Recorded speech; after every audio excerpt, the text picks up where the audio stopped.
that some people don't have privilege when you basically just said that trans people aren't valid. They're not a thing. They're just girls pretending to be boys or boys pretending to be girls. Okay. Like, okay. Oh, someone's excited. Okay. It's biological, but gender is a completely different thing. No, gender is not disconnected from sex. So. It's not completely disconnected, but it's still a cultural thing. It's still from society. It's okay. No, it is not in the mind. Okay, you're not a man if you think you're a man. And I didn't say pretending, or if I did, I shouldn't have said pretending. Let me amend. You said playing. Okay, I said a boy who thinks he's a girl. That's the usual phraseology I use. Not playing. I usually say a boy who thinks he's a girl or a girl who thinks he's a boy, which is technically what we're talking about here. As far as the actual psychological issues at play, it used to be called gender dysphoria or gender identity disorder. Now they call it gender dysphoria.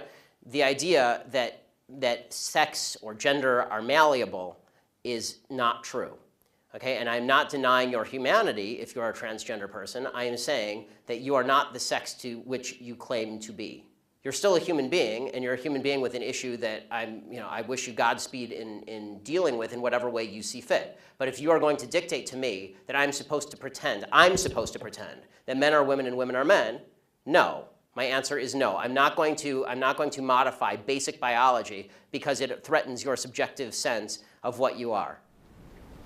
Okay, but you're still saying these kids should not be accepted because they don't really fit in either place? They can't just I'm saying that the Boy Scouts have a standard. You must be a biological boy to be a Boy Scout. You have to be a boy to be a Boy Scout. Where's that written though? Okay. In the name Boy Scouts. Because this is a very because for all of human history, boy meant boy and girl meant girl. Boy did not mean girl. And if I call you a moose, are you suddenly a moose? Okay, if I redefine our terms. No, yes, that's right. Men and women are a completely different thing. This is true. Have you ever met a man or a woman? They're completely different. It's a completely different thing. You can't just say you're a cat. It's not a thing. It's genders. It's not saying you're okay, why is that? I don't understand. Why? Okay, let me ask you this. Okay, I won't ask you how old. I will ask you how old you are, okay? Because you're young enough that it's probably not insulting to ask you. So. I'm 22, so I'm probably young and naive, right? No. Why aren't you 60? Why aren't you 60? Because and why can't you identify as 60? What is the problem with you identifying as 60? Because it's not the same as gender. You can't just... You're right. Age is significantly less important than gender. You can't magically change your gender. You can't magically change your sex. You can't magically change your age. You can still legally change it. People recognize You can't legally change your age, by the way. Obviously. You can change your name, you can change your sex, you can change your identity. Just because you can do things legally doesn't mean that they are correct biologically. You could do lots of things in the past that were incorrect biologically and correct legally. For a long period of time in the United States, sterilization of the mentally ill took place. That didn't make it okay. Skinner versus Oklahoma. Justice Oliver Wendell Holmes wrote the decision. Right. I still don't understand why you're accepting these children that are... It's not a matter of open-minded and accepting. I want them to get treatment that they see fit, but that's not involving me. The idea behind the transgender movement as a civil rights movement is the idea that all of their problems would just go away if I would pretend that they were the sex to which they claim membership. That's nonsense.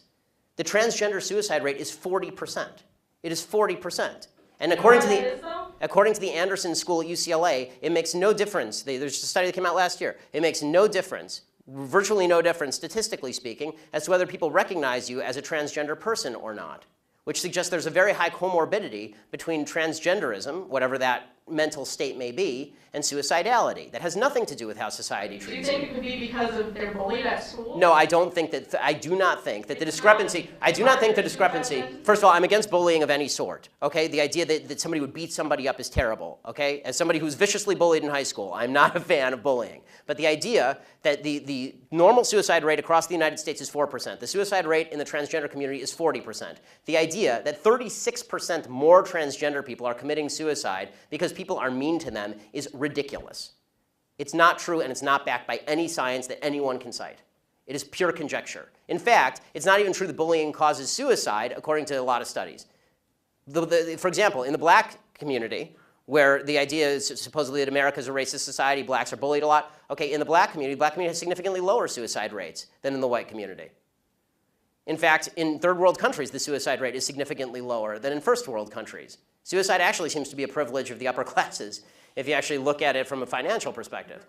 So the idea that suicidality is directly a result of people like me saying, no, men are not women and women are not men, it's not true. It's also... So you think it doesn't impact their identity at all, or their depression, or how they feel about themselves? I think the idea that you're going to sacrifice the entire society's proper definition of sex because you think that there is in legal terms, somebody with an eggshell skull, meaning that somebody who has a pre-existing condition that makes them more susceptible to criticism, that is not a way to run a society.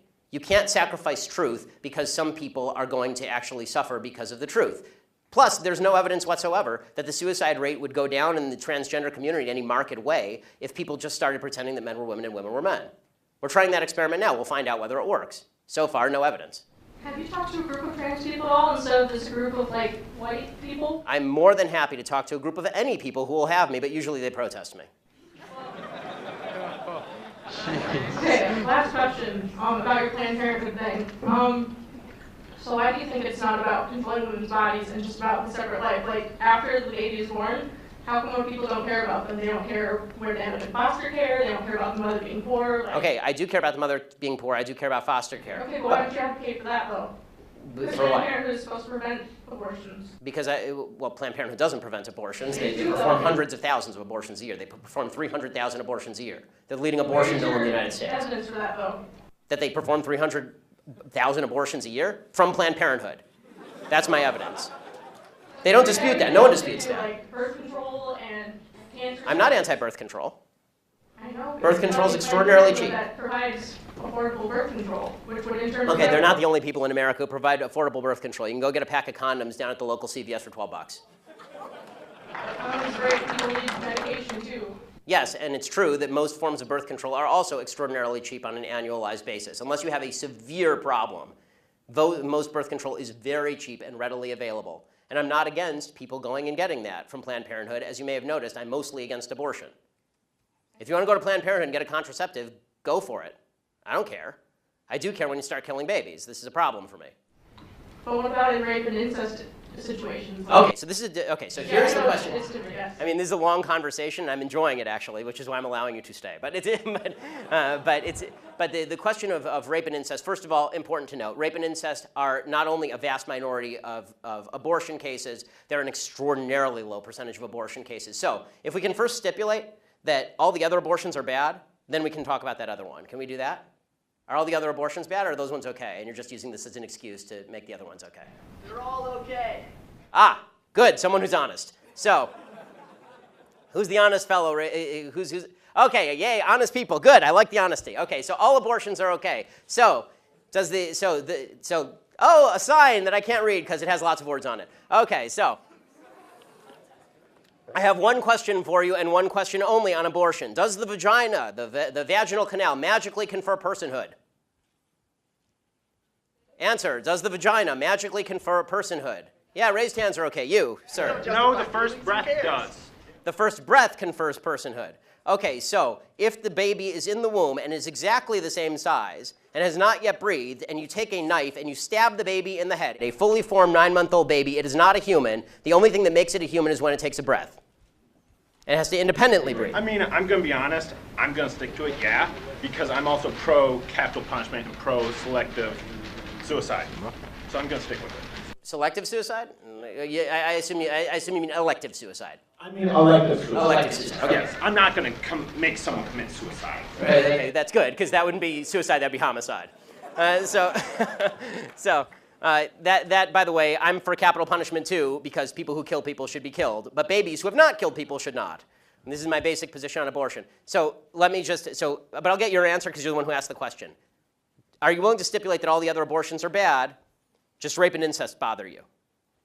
I mean, no, I believe a woman should have the right to abortion. Got it. So it's an excuse, right? So it's an excuse so that we can say that, so that we can take the marginal case and then say that the marginal case applies to all cases.